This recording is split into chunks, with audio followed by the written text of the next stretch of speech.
Hello students, आज हम class 10 की साइंस की वर्कशीट नंबर 29 कर रहे हैं। यह 15 सितंबर के लिए आई है। इसमें हम चैप्टर 3 धातु और अधातु के बारे में पढ़ रहे हैं।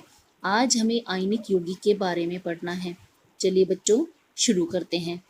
आयनिक यौगिक आयनों से बने यौगिक हैं। आयनिक आबंधों के विपरीत आवेश धनात्मक और ऋणात्मक दोनों एक साथ मिलकर आयनिक यौगिक बनाते हैं।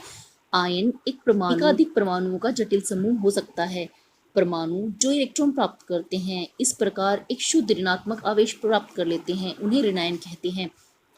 इसके विपरीत परमाणु जो इलेक्ट्रॉनों का त्याग करते हैं और इस प्रकार एक शुद्ध धनात्मक आवेश प्राप्त कर लेते हैं, धनायन कहलाते हैं।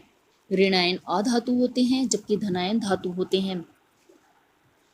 आयनिक यौगिक का निर्माण दो आयनों के आपस में आकर्षण के कारण उत्पन्न होता है।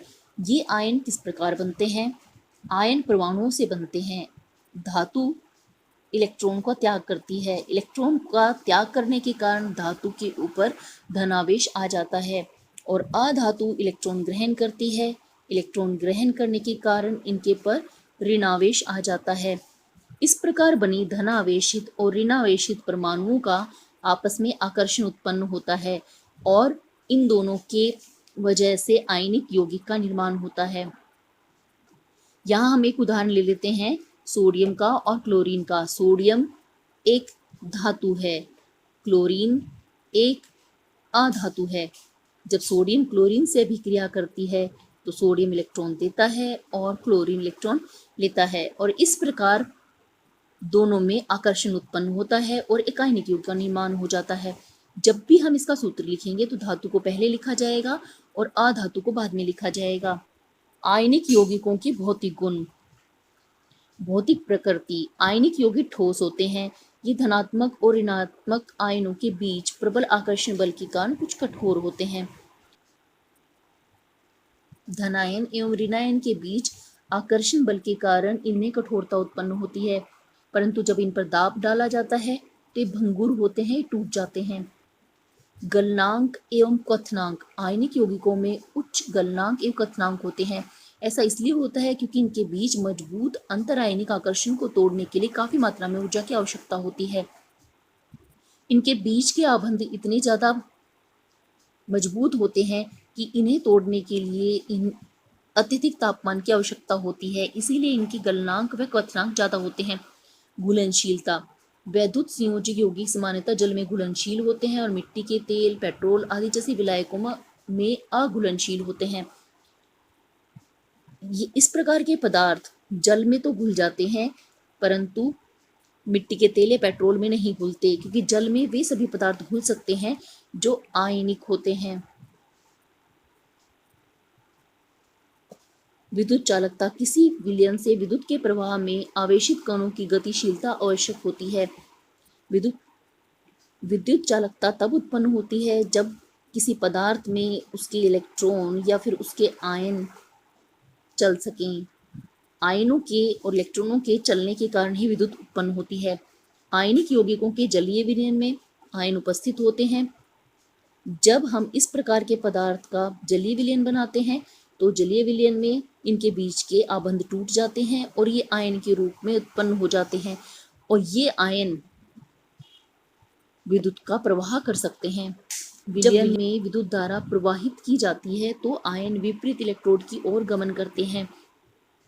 अगर इस तरह से इन्हें एक बीकर में लिया जाए, उसका जलीय विलयन बनाया जाए, इलेक्ट्रोड रखाया जाए तो धनावेशित कण या धनावेशित आयन ऋणावेशित इलेक्ट्रोड की तरफ जाएंगे और ऋणावेशित आयन धनावेशित इलेक्ट्रोड की तरफ चलने लगेंगे और इस प्रकार विद्युत इसमें से प्रवाहित हो पाएगी।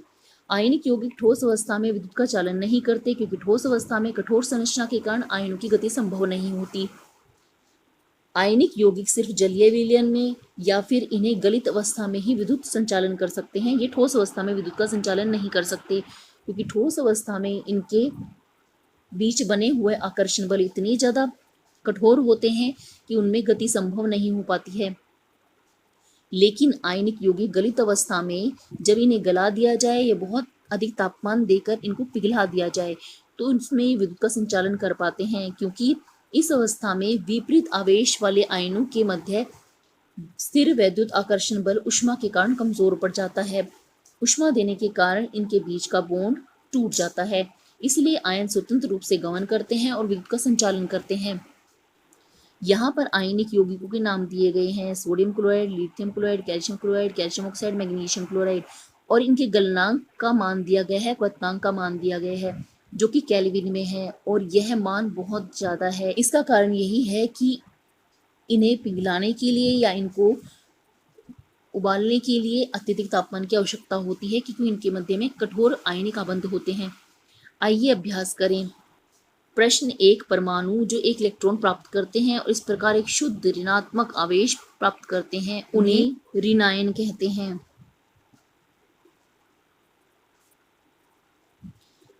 परमाणु जो इलेक्ट्रॉनों को खो देते हैं, इस प्रकार शुद्ध धनात्मक आवेश प्राप्त करते हैं, उन्हें धनायन कहते हैं। आयनिक यौगिक दबाव डालने पर टूट जाते हैं। आयनिक यौगिकों का गलनांक उच्च क्यों होता है?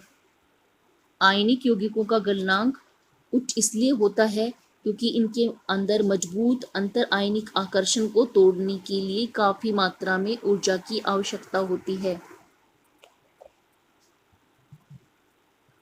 ठोस अवस्था में आयनिक यौगिक विद्युत का संचालन क्यों नहीं करते, लेकिन गलित अवस्था में ऐसा करना सक्षम होता है? ठोस अवस्था में आयनिक यौगिक विद्युत का संचालन नहीं करते क्योंकि ठोस अवस्था में कठोर संरचना के कारण आयनों में गति संभव नहीं हो पाती है।